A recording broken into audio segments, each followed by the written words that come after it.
अस्सलाम वालेकुम क्लास।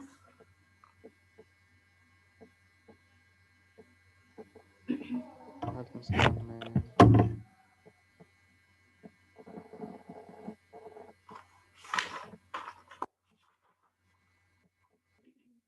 ये हमने चैलेंजेस स्टार्ट किए हुए थे। कल हमने ये iron deficiency and anaemia, child malnutrition discuss किया था। तो आज हम यहाँ से स्टार्ट करेंगे विटामिन ए डेफिशिएंसी से। तो आज भी ये ज़्यादातर फिगर्स ही हैं, तो बस आप खामोशी से सुनते जाएं। Vitamin A deficiency, there is two type of vitamin A deficiency. First one है subclinical vitamin A deficiency and second one है clinical vitamin A deficiency. तो अगर हम vitamin A deficiency से clinical को डिस्कस करें तो सबसे पहले इसकी जो सिम्टम्स हैं कि इसकी जो सिम्टम्स हैं वो सब क्लिनिकल मतलब इतनी शो नहीं होती हैं, और जो क्लिनिकल है वो तो नाइट ब्लाइंडनेस है ना, जो हमें पता चल जाता है, जो एक हम पढ़ते आ रहे हैं शुरू से। मगर जो सब क्लिनिकल है उसकी जो सिम्टम्स में आ जाएगा रेस्पिरेटरी इन्फेक्शन आ जाएगा, बेबीज़ की ग्रोथ एंड डेवलपमेंट डिले होगी। और अगर हम प्रेग्नेंट वुमेन में बात करें, क्योंकि vitamin A deficiency pregnant women में भी काफ़ी होती है, तो उनमें ये इनफर्टिलिटी काज करेगी और रिस्क ऑफ मिसकैरेज काज करेगी जिन जिन में विटामिन ए डेफिशिएंसी होगी। ये सब क्लिनिकल सिम्टम्स में आएंगी। और आगे हम देखें तो इसकी सिर्फ clinical vitamin A deficiency in those people who in which serum retinol level is less than 0.70 micromole per liter, and our preschool age children are more prone to this vitamin A deficiency, in which 33%, like 190 million percent, our school age children are vitamin A deficient. And if we discuss pregnant women, it is rate is 15.3%, that is 19.1 million. And in highest region rates in Southeast Asia region is 49.9%, and the Africa region is 44.4%. In Western Pacific region, pregnant women rate is 21.5%. It is a severe public health problem in preschool school children, that is more than 20% in Africa and Asia. Moderate public health problem, its prevalence rate is 10% to 20% in America and Eastern Europe. Severe public health problem among pregnant women in Northern Africa, West and Central Asia. Next is clinical vitamin A deficiency, that is night blindness. In Africa region it is 9.8%, and in Southeast Asia region it is 9.9%. In this region, like Africa and Southeast Asia, it is 3 million pregnant women that is more prone to vitamin A deficient clinical. That is equivalent to 1/3 of globally affected.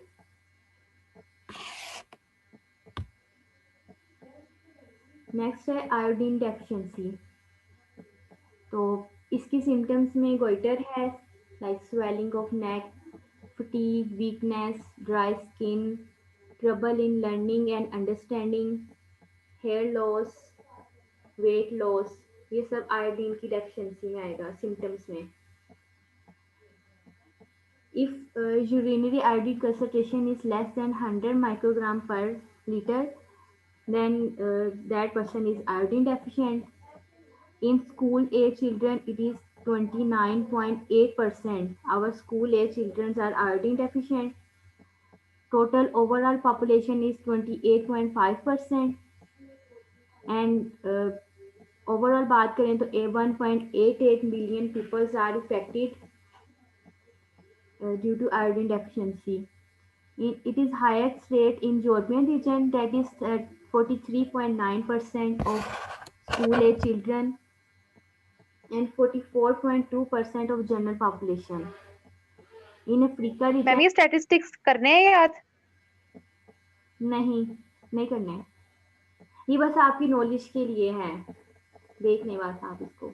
मैं papers में ये Okay, नहीं ma'am. दूंगी, figures नहीं दूंगी। जब आपका paper conduct होगा ना, मतलब ये हम लेकर जाएंगे इसको फाइनल में। जो मैंने आपको कल फाइल सेंड की थी ना, वो और 2 पहले वाली फाइल्स वो हम मिड में लेकर जाएंगे, और कल से जहाँ से मैंने पढ़ाना शुरू किया है, ये वाली फाइल जो है ये हम फाइनल पे लेकर जाएंगे। ये बस कल का Okay, ma'am. लेक्चर और आज का लेक्चर है, इसी में बस फिगर्स हैं, बाकी में नहीं है। In Africa region, 39.3% of school-age children are iodine deficient, and in general population, 40% are iodine deficient.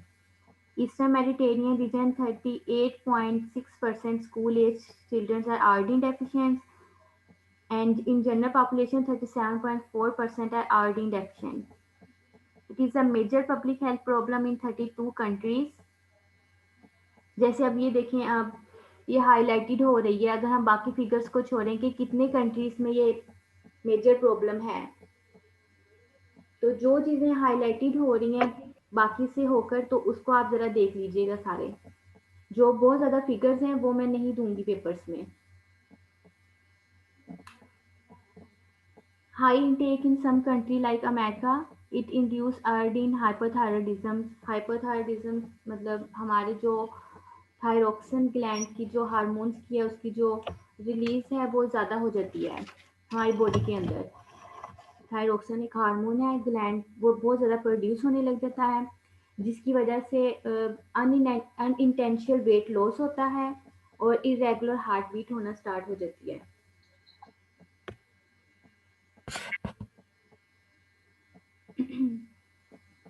Infant and young child feeding. Infant and young child feeding, it is high rate of early initiation of breastfeeding in countries is 40%, and high rate in Eastern Mediterranean region and European region. Low rate है Southeast Asia region में, and if we discuss globally, only 38% exclusive breastfeeding, that is 47% in Southeast East Asia and 25% in European region. 60% of countries low rate of exclusive breastfeeding. Continued breastfeeding common in Africa and least common in Europe.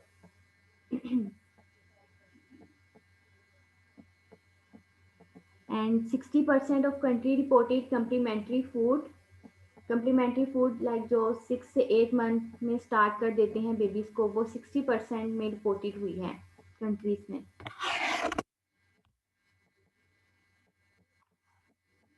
Under nourishment,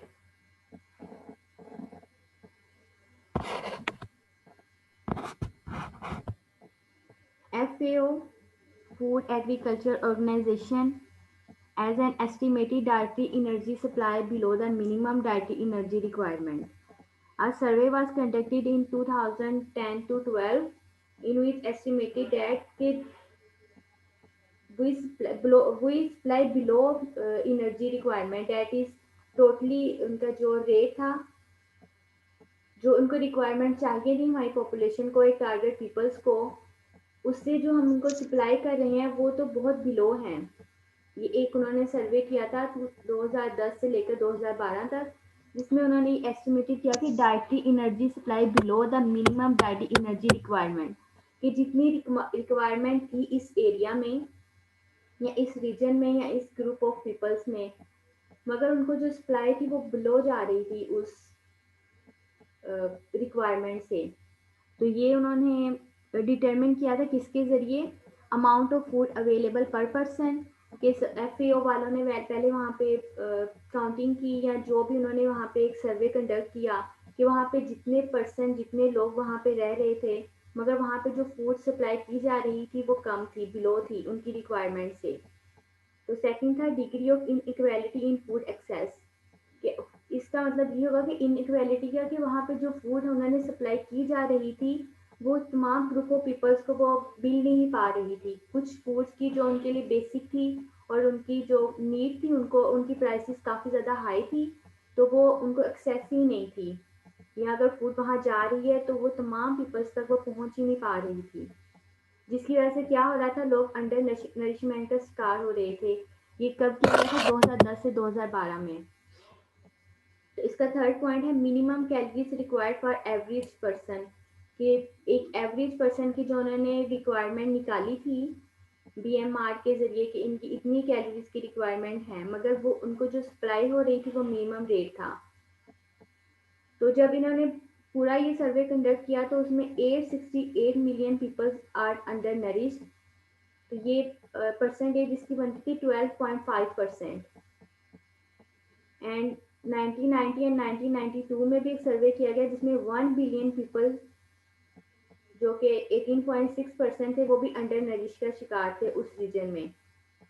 reduction rate low to achieve millennium development goal 1, जो हमने कल 6 गोल discuss किए थे, जिसमें 1 number पर था mail nutrition, अगर आपको याद हो तो। हमारे मिलीनियम डेवलपमेंट गोल में फर्स्ट नंबर पे मेल न्यूट्रिशन था। तो जब उन्होंने ये सारा सर्वे किया तो उनका जो बिलो सारा जा रहा था, अंडर नरिश हो रहे थे 868 मिलियन पीपल्स, तो वो मेल न्यूट्रिशन तो वहीं पे रही, वो हमारा गोल पूरा नहीं हुआ, जिसकी वजह से वो रिडक्शन रेट भी लो हो गया था मिलीनियम डेवलपमेंट गोल का भी।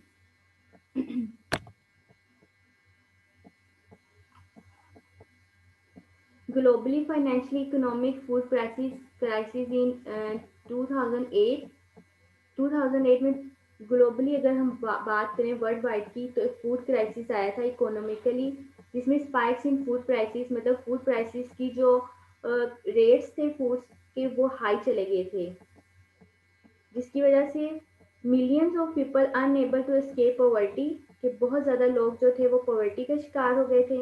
Use large proportion of their income on food, क्योंकि उनकी जो फूड प्राइसेस थी वो स्पाइक हो गई थी, बहुत ज़्यादा बढ़ गई थी, जिसकी वजह से उनको अपनी इनकम का बहुत ज़्यादा एक हिस्सा जो था वो फूड पर खर्च करना पड़ रहा था, जिसकी वजह से हाई फूड प्राइसेस हुई थी। तो 2 मेन इफेक्ट्स हुए थे on income due to the reduction in the purchasing power of food household. Food prices high चली गई थी और जो एक बेसिक नीड की फूड थी वो नहीं खरीद सकते थे, तो उनका जो रिडक्शन हो गई थी परचेजिंग पावर की। सेकंड नंबर पे आएगा substitution, means we shift to less nutritious food. मतलब उन्होंने अब कुछ तो उन्होंने लेना ही था, अपनी नीड्स पूरी करनी थी, तो वो लोग शिफ्ट कर गए थे कि जो चीज़ वो नहीं खरीद सकते तो वो कंप्रोमाइज़ उन्होंने फूड पर कर लिया था। तो जब फूड पर कंप्रोमाइज़ हुआ तो अंडर नरिशमेंट का शिकार हुए, और जब अंडर नरिश हुए तो 868 मिलियन पीपल जो थे वो अंडर नरिश हो गए, जिसकी मेन वजह स्पाइक्स इन फूड प्राइसेस थी। और इस सब की इनिशियल काजेस क्या थी, वो थी included droughts in grain production nation are rising oil prices, कि ऑयल प्राइसेस भी बहुत हाई चले गई थी, जिसकी वजह से general escalation in cost of fertiliser, जब ऑयल प्राइसेस हाई हुई तो हमारी फर्टिलाइजर की भी प्राइसेस भी हाई हो गई। फूड ट्रांसपोर्टेशन है, इंडस्ट्रियल एग्रीकल्चर, ये सब एक दूसरे से लिंक थे, तो जब एक चीज़ बढ़ी जिसकी वजह से बाकी सारी चीज़ें भी इफेक्ट हुई। Root causes may be increasing use of biofuels in developed countries. Oil की कीमतें बढ़ने के साथ साथ फर्टिलाइजर की कीमतें भी बढ़ी, जिसकी वजह से हमारी जो फूड एग्रीकल्चर थी वो सारा जो इफेक्ट हुआ, जिसकी वजह से ये सारा फूड क्राइसिस आया 2008 में। यहाँ तक हमारे चैलेंजेस थे सारे जो हमने कल डिस्कस किए और आज। तो ये आगे हमारे मेथड्स हैं finding of global nutrition policy review, और ये 7 मॉड्यूल्स हैं यहाँ पे। WHO department of nutrition for health and development 7 module questionnaire, ये 7 मॉड्यूल थे ये, जो जिनमें नंबर 1 था input from the other departments, number 1 था maternal, newborn, child and adolescence health, ethics, equity, trade and human rights. ये अब 7 मॉड्यूल जो है ये हम नेक्स्ट डिस्कस करेंगे। ये कौन कौन से मेथड थे जिसपे हमने मैटरनल पर वर्क किया, न्यूबॉर्न बेबीज पर, चाइल्ड पर और एथिक्स पर भी, और इक्विटी पर भी, ट्रेड एंड ह्यूमन राइट्स पर भी। जैसे ये पिक्चर है इक्वालिटी और एंड इक्विटी, क्या समझ आ रही है इस पिक्चर को देखकर? कोई भी इस पिक्चर को एक्सप्लेन कर सकता है मुझे कि इक्वालिटी एंड इक्विटी में क्या डिफरेंस है? इस पिक्चर को देखकर क्या पता चल रहा है? मैम इक्वालिटी तो है कि तीनों के पास बराबरी है, एक जैसी चीजें हैं तीनों के पास, लेकिन इक्विटी ये है कि वो उसका इस्तेमाल किस तरह से करे। जिसके पास सबसे कम रिसोर्सेज हैं उसको ज्यादा उसने दी है, अपनी भी सीट उसने उसको दे दी है ताकि वो बराबर होके देख सके, अगर वो सीट के बगैर भी देख सकता है। तो हमारे यहाँ पे ऐसा होता है या हम बिल्कुल भी अपने नहीं ऐसा होता। दे दें? हाँ जी, कोई और इसको करेगा एक्सप्लेन?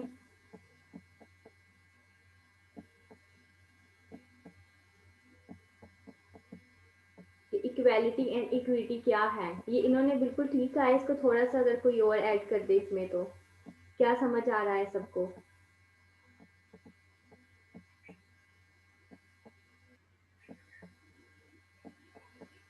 कोई भी 59 मैम इक्विटी मैम का एक तरफ मतलब है कि बराबरी हो रही है, एक तरफ इंसाफ हो रहा है बस। यस मैम, इक्विटी का मतलब ये है कि उसको उसकी नीड्स के अकॉर्डिंग देना, ये नहीं देखना कि हमारे पास कितना और हमें और चाहिए, मतलब उसको कितनी जरूरत है उसके अकॉर्डिंग उसको देना। ठीक है। जो इक्वेलिटी है, provide every individual with equal opportunity. कि हमने उसमें ये नहीं देखना कि मतलब इसकी डेफिनेशन में ये आएगा कि चाहे वो फुली डेवलप हो चुके हैं, एडल्ट में चले गए हैं, या ग्रोइंग एज में हैं, या हमारे वो बेबीज हैं, चिल्ड्रन हैं। हमने उनको फूड फूड की हम बात करेंगे तो हमने उनको हर इंडिविजुअल को इक्वल अपॉर्चुनिटी देनी है कि वो परचेज करे, ले और खाए। अगर हम ग्रुप ऑफ पीपल्स की बात करें, हर स्टेट के या हर क्लास के पीपल की, उनको भी हम इक्वलिटी ये दे रहे हैं कि हमने आपके एरिया में एक यूटिलिटी स्टोर बना दिया है या डिपार्टमेंटल स्टोर बना दिया है, उसमें हर एक चीज़ हमने प्रोवाइड कर दिया है, अब आपने वहाँ से लेनी है और खानी है। तो ये हम इक्वालिटी कर रहे हैं कि हमने उनको हर चीज़ प्रोवाइड कर दी है अपनी तरफ से। लेकिन अगर हम इक्विटी की बात करें, provide anything to the individual, be successful, कि हमने वहाँ पे चीज़ें प्रोवाइड करनी तो है, मगर हमने ये भी देखना है ये हर एक पर पहुँच रही है या नहीं।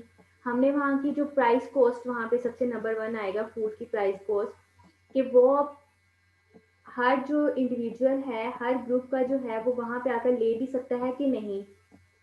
या अगर हम एक एडल्ट की बात करें या ग्रोइंग एज चिल्ड्रन की बात करें या एक छोटे अंडर 5 ईयर बेबीज की बात करें, तो उनको इक्वल नीड्स तो नहीं होंगी ना।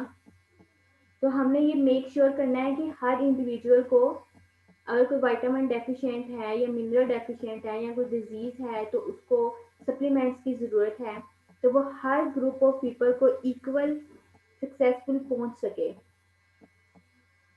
ये हमने मेक श्योर करना है। ये इसमें आएगा मॉड्यूल नंबर 6 में। तो नेक्स्ट हम ये सारे जो डिस्कस करेंगे मॉड्यूल 1 से स्टार्ट करेंगे। यहाँ तक क्लियर है सबको?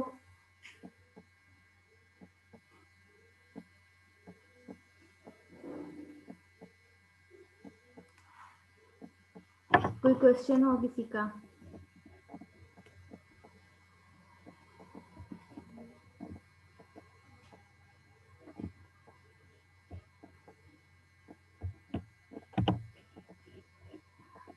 आप लोग क्या कहते हैं कि जो पेपर्स हैं वो असाइनमेंट होने चाहिए या मिड में पेपर्स होने चाहिए?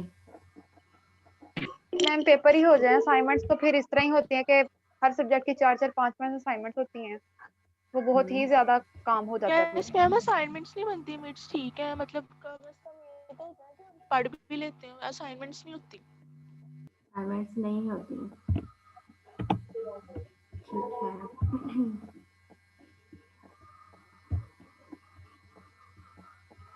मिड तो आपका ऑब्जेक्टिव ही होगा फिर अगर पेपर होगा तो। यस मैम, सही है सही है मैम। मेरी। हम मल्टी ठीक है। ठीक है, फिर मैं ये प्रपोजल दूंगी कि यूनिवर्सिटी वालों की कि हम मीट कर लेंगे इस सब्जेक्ट का। बाकी उनकी मर्जी जो मुझे जी कहेंगे। मैम। बाकी आप यस सब मैम। लोग कहते हैं कि मीट हो ना papers? Yes ma'am, me too. हाँ जी मैम। ठीक है, चलिए ठीक है, फिर नेक्स्ट क्लास फ्राइडे को होगी। अटेंडेंस लगा दी सबने? मैं क्लास एंड यस कर रही मैम। हूँ यहीं पे। अल्लाह हाफिज़। मैम, अल्लाह हाफिज़।